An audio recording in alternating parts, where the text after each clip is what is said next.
llamado debate nuclear. Realmente no es un debate, sí es un debate, pero no es el debate el que finalmente manda para las soluciones que se adoptan, ¿verdad?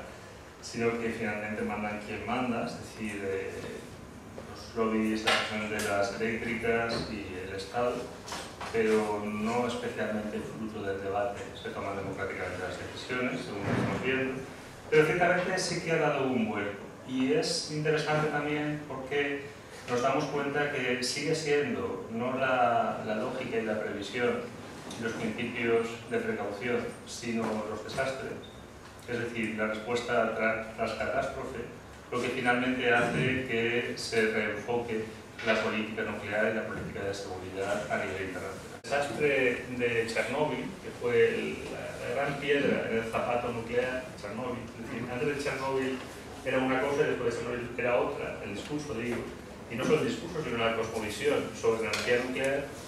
Antes de Chernóbil, es decir, de 1986, siempre se dijo, siempre, y está escrito y se puede recurrir a grabaciones, que una central nuclear nunca podía explotar, puesto que se decía los principios de la nuclear civil, por sus características técnicas, nunca podían generar una fusión del núcleo que generara un nivel de presión hasta el punto de hacer saltar por los aires la vasija, la contención si la hubiere y finalmente el edificio del reactor. Bien, explotó Chernóbil, como todos lo sabemos, en 1936, el reactor número 4 de la central de Chernóbil en Ucrania, y a partir de entonces, mira tú por dónde sí que podían explotar. Sabéis que la nube de Chernóbil fue por toda Europa, mucho más intensamente en Ucrania y Bielorrusia, pero luego fue hacia Europa, se aposentó, ¿sabéis? Las partículas radiactivas es como una nube, las transporta el viento y cuando llueve o nieva se posicionan en la Tierra, es decir, contaminan los suelos. Entonces Alemania fue bastante contaminado por cesio y por yodo y por más isótopos. Y nosotros nos rozó por Cataluña y Baleares, pero realmente la nube no nos tocó especialmente a España, lo cual no quiere decir nada, simplemente lo que interesa comunicar es que es todo muy aleatorio en función de los vientos. A partir de Chernóbil está clarísimo que el modelo nuclear obliga también a un profundo control no solo físico de las instalaciones, sino también de la información. Esos 3 días clave que pasaron entre el accidente de la explosión del reactor número 4 y el inicio de la evacuación de la población de Pripyat, que era el pueblo donde vivían todos los trabajadores de la central, muy cerca de la misma, supuso la contaminación intensiva de toda la gente. Porque los niños seguían jugando en la calle, seguían yendo a los colegios, seguían tocando la tierra, que estaba ya totalmente radiactiva, con muchísimas partículas de cesio 137 y de yodo radioactivo, que serían los dos isótopos que de momento ya se han localizado pues, de forma masiva a partir de Fukushima. Y bueno, cuando todo eso se vio, no quiero extenderme en Chernóbil, es un tema que me atrae mucho por lo drástico de los efectos, y luego si queréis preguntas las contestamos, pero, y lo vinculo con Fukushima, lo que siempre se decía es, bueno, esto ocurrió en la década de los 80, ocurrió en un reactor de Ucrania, con muy pocas medidas de seguridad, todavía en la antigua URSS, y por tanto no es nada comparable a lo que serían los reactores occidentales con unas grandes medidas de seguridad, mejor tecnología. Aquí tenemos un diseño de lo que serían los principales problemas que han tenido. Empezó por una explosión en el reactor número 1, como recordaréis, luego el reactor número 3 y el número 2, que fue también un modelo de explosión. Cuando hablamos de explosiones nos referimos a explosiones en el edificio del reactor. Es decir, no afectaría inicialmente, o se dijo que no afectaría a la contención. Ahora explicaremos muy bien todo eso. En la parte de acá vemos lo que es el diseño de la central. Lo primero, cuando empezamos ya a cuestionar lo que sería el concepto de seguridad de las unidades occidentales, Japón sería uno de los grandes ejemplos, junto a Francia, del país pronuclear que ha apostado decididamente por esa vía de producción energética. Démonos cuenta que en Francia tenemos, como en Japón, 50 y pico nucleares, 54 en Japón, 57 creo que en Francia. Japón tenía proyectadas 13 nucleares más para aumentar un 30% la producción de energía atómica. Eran países que se preciaban de tener una grandísima cultura de la seguridad.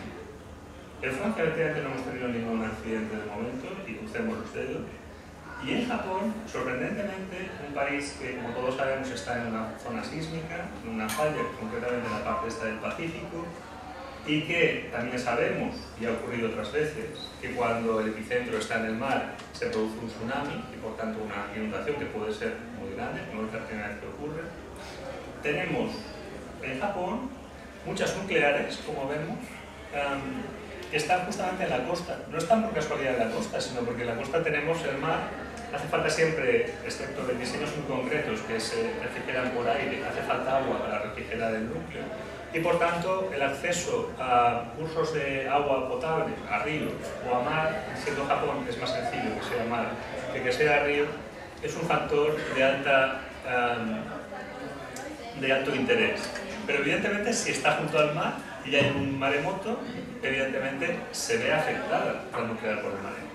Se construye Fukushima para resistir un terremoto de 7,4 escala Richter. Y el que tenemos en Fukushima es de 8,9 escala Richter. ¿Qué quiere decir esto? Primero, primera reflexión, que no podemos prever el futuro en cuanto a sismología y en general solo en función de las previsiones del pasado. Esto parece obvio. Y más cuando hablamos de una cuestión tan peligrosa como puede ser una nuclear. Por tanto, ¿qué nos garantiza que el hecho de que no haya habido en el pasado ningún terremoto mayor de 7 Richter, garantiza eso? ¿No va a haber en el futuro? No, no lo garantiza. Evidentemente, la nuclear ha resistido un terremoto de escala 8,9, bien está, pero ya no ha resistido el maremoto subsiguiente.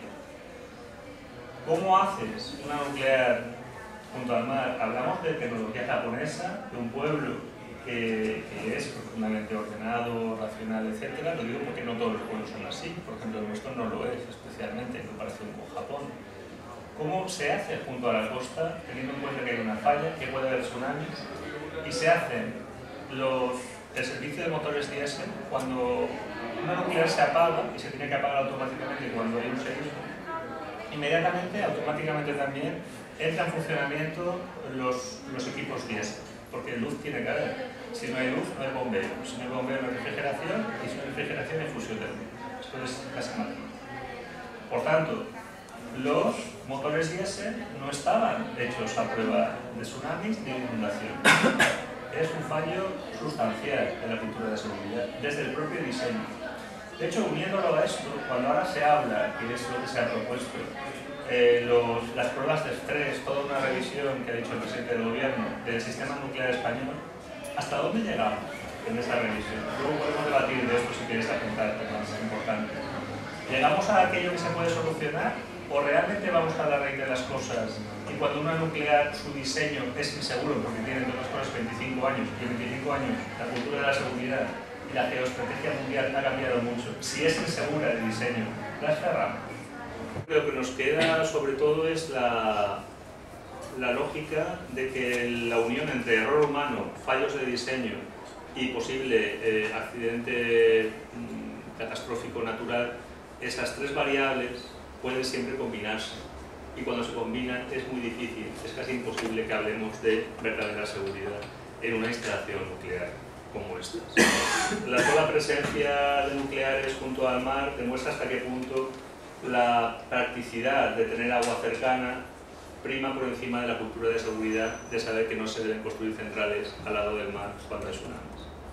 Y poco más. Creo que a partir de ahí, como decíamos, y ante el modelo de difusión por el mundo mundial de Fukushima, de la nube de Fukushima, muy leve eso sí, a lo que nos llega, pero muy fuerte en Japón, y es un mundo global para lo bueno y para lo malo, pues debe llevarnos a una nueva movilización social para defender los intereses de la mayoría.